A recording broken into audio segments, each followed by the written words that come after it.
Shalom, Kal Halayim, La Yahweh Ba'Shem Yahushai, Ba'Shem Rakakodash, double honors to the apostles and elders and bishops of GMS, who I learned this truth from and who rule well, and salutations and blessings. Shalom to you elect, 144,000 and the 1/3. Alright, so this is a topic that is, or the history, right, is hard to find on this topic of Edomites burning or helping the Babylonians burn the temple, right, during the Babylonian captivity. And you can't hardly find this anywhere. You know, the Spirit made me stumble on this, and whoever wrote this is from www.bible.ca. Right, the Edomites. Edom is Esau. Right, so let's dig into this. I'm gonna skip down. All right, and this this goes into some history. Right, this has time charts of timetables. Right, of chronology and all that. Let's go right here. So I'm gonna, this is small, so I'm gonna have to scroll back and forth, left and right. So it says the Edomites were living at Petra at the time Judah went into Babylonian captivity. When Judah was deported, only then for the first time did the Edomites move into the Negev. And the Negev is pretty much, you're going to see a map, but it's a desert. It's the southern region of Judah. The Petrans, right, revenge on Judah in the late 600 BC. The smaller kingdoms of the Middle East were gripped by the fear of the aggressive might of Babylonia, modern Iraq, the superpower at the head of the Persian Gulf. In the face of this threat, the triad worshippers of Petra actually became allies of the Judeans for a brief time. But this alliance was only superficial, and when Jerusalem, then held by the Judeans, fell to Babylon in 586 BC after a 2-year siege, the Petrans could not resist their glee as the city was burned and everything reduced to rubble, right? So the Petrans, which are the Edomites, right, they were cordial, but when the enemy came, they couldn't resist. Why? Because we were enemies from the womb.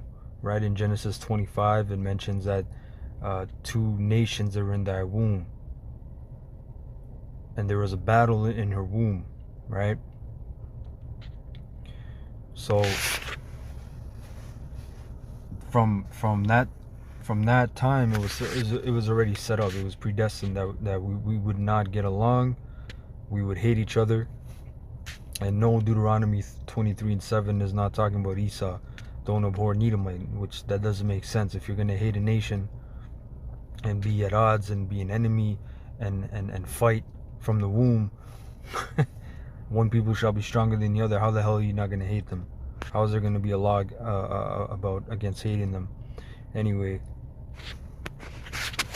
back here it says, at last they were seeing their revenge for their ancient grievances. And to be honest, there's no ancient grievances, but there's a time period where David had them in captivity, which was prophecy, by the way. Right, that was a prophecy by Isaac. Right, Isaac prophesied that. He shall have a yoke.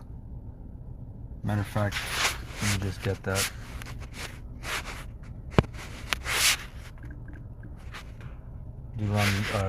Genesis 27:40, and this is Esau's blessing, right? It says, and by thy sword shalt thou live, and shalt serve thy brother, a servant, a slave. And it shall come to pass, when thou shalt have the dominion, thou shalt break his yoke from off thy neck. And that was during the time of David, which David killed, I believe, 18,000 Edomites. You had Joab the captain. Then you had Amaziah later on. The spear was on him as well. But guess what? All before that, right? When the Israelites, when we were just becoming a nation out of Egypt, and we were trying to cross through Moab and Edom to the other side, they wouldn't let us. They said you can't pass. You know, so their ancient grievances that they write here, you know, it's all that's Esau. You know, that's an E move right there about ancient grievance. So it says, the Judeans who managed to flee from the city were hunted down and shown no mercy. Their lamentations also contained a warning to the triumphant Petrins who assisted the Babylonians in the decimation of the city and its inhabitants. Quote, our pursuit, and this from the scriptures, Lamentation, I believe. Lamentation 4:18. Our pursuers were swifter than the vultures in the sky. They chased us on the mountains. They lay in wait for us in the wilderness. You may rejoice and be glad, O daughter of Edom, dweller in the land of Uz. But to you also the cup shall pass. Right? And you see what they did. They helped the Babylonians. The Petrins jubilantly chanted, right? Meaning cheerfully chanted, down with it, even to the foundation, as the Babylonians systematically destroyed Jerusalem. Psalms 137 records the cry of one aggrieved Judean against the Babylonians. Blessed be he who shall deal with them as they dealt with us. Blessed be he who shall take their little ones and dash their heads against the rocks. And that's a future prophecy dealing with Esau because of all the other grievances that they did. But Psalms 137 is referring to ancient Babylon as well. It's twofold, you know, going into prophecy as well, of course. If the Petrins had truly helped or encouraged the Babylonians to seize fleeing infants and kill them in this horrific manner, one can understand the curses against them that were to follow. But any retribution for the Judeans was not yet. They were carried off captive, and the Petrin Edomites immediately moved into the derelict territory and set up a new kingdom known as Idumea. Alright? So that's a key point. Now let's jump down more. Okay, so it says right here, Edom burned Solomon's temple. Edomites burned Solomon's temple at the hands of the Babylonians. Nebuzaradan wanted to burn the temple of Solomon, and the Edomites volunteered to light the match as delegated agents of destruction. This is from the book of 1 Ezra 4 in the Apocrypha, verse 45. And this is another clue. It says, thou also hast vowed, and they're speaking to the King Cyrus, thou also hast vowed to build up the temple which the Edomites burned when Judea was made desolate by the Chaldees. Right? Now, let me jump down. Verse 49. Moreover, he wrote for all the Jews. Now, this is Cyrus now. Right? He's the Spirit's on him to help the Israelites at that time. Moreover, he wrote for all the Jews that went out of his realm up into Jewry concerning their freedom, that no officer, no ruler, no lieutenant, nor treasurer should forcibly enter into their doors, and that all the country which they hold should be free without tribute, and that the Edomites should give over the villages of the Jews which then they held. How did they get them? They took them over. So you're seeing this history is hard. Like I said, when you type in, oh, what did the Edomites do to the, you're not going to find it, man. I only found this one website, you know, going into it. See, they quote the Apocrypha as well because they know that's history. All right. Now,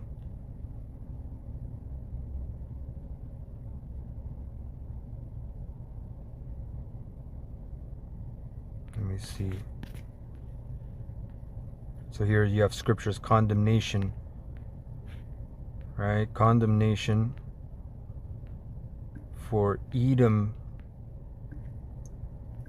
right? For Edom for its role in the 587 BC destruction of Judah and temple, right? Now they quote Obadiah, Psalms. Now again, some of these scriptures, they're twofold. They do mention like Psalms 137 raised it even to the foundation. That was back then, right? That was back then. But guess what? They did that through how many kingdoms did they destroy? So what kind of havoc did they wreak during the Greeks? All right, but we're dealing right now with the Babylonians, right? Now check this out. This is, oh, that was, yeah, First Ezra. So he quotes it right here, right? Cyrus vowed to rebuild the temple which the Edomites set on fire. Now I'm reading right here, Slaki. I know this is small and a lot of writing, right? Edomites set on fire when Judah was devastated by the Chaldees. Reference in Cyrus's decree in 536 BC. Then the king said to him, that's what I just read. All right, I just read First Ezra 4, but this is in the translation AY BC right here. And it says, I want to read verse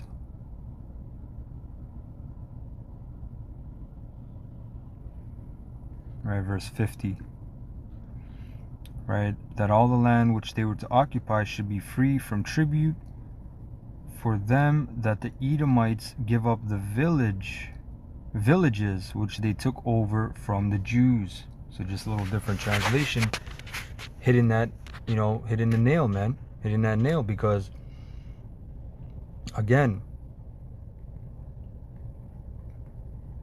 when you read Psalms 137 and Lamentations about what happened in Babylon, it's only in the scriptures pretty much. You can't find it in secular history, because that's a big shame for these E's, man. All right, for these devils, because they know what they did was way off. All right, they helped the enemy at a time when we weren't really beefing. Anyway, just a little snippet, just a little history right there. Kahalalim, La Yahweh Bashem Yahushai, Bashem Rakha HaKodash. Double honors to the apostles of GMS who I learned this truth from. And Shalom to the elect, 144,001 third.